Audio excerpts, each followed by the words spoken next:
Ito'y kwento ng isang babaeng tulog sa magising sa gabi. Ang kanyang buhay puno ng kolorete. Sa lugar ng ilaw ay patay sindi.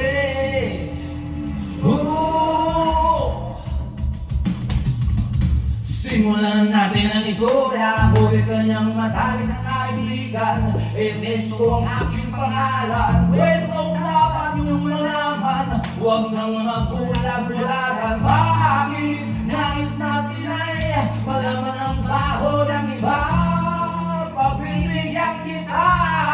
Kilala mo ba si Magda? Nakin mo ba bata mula pa ng pagkabata? Kami lagi magkasama, manghawak ng papel sa sapa. Kanyang hindi lumiliwanag ang paligid at siya'y tumaraan, mga leeg ay kumikilimit. Kung ang ganda noong siya ay magdalaga, tuwing kausap ko na malimil at tutulala. Kahit may nararamdaman, pinilit kong isarap. Ibig ang pitik ng puso para sa kanya. Sasayawan dito tapos kami makapagtapos. Kahit pinawis ang mukha, ako'y nagpunas ng pulbo. Kahit pinawis kiniptay, napapagaling nila. Pinakilala niya lalaki na nagaway di tamang talenta. No problema, alam mo natin ang dati kang lenda. Sa iyong kamay kaway prinsesa.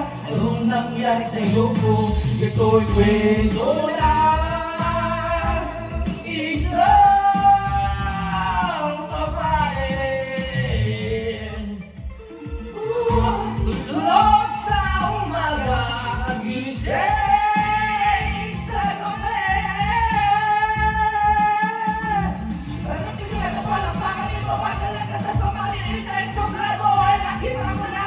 Huli ng takan, narawang na nagkamot. Bakit siya sumasayaw na sapatos na raso?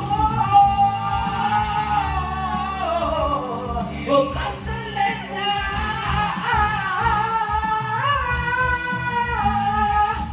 Magdalena, nung problema. Alam natin na dati kang lena. Sa iyong kamay ko ay prinsesa.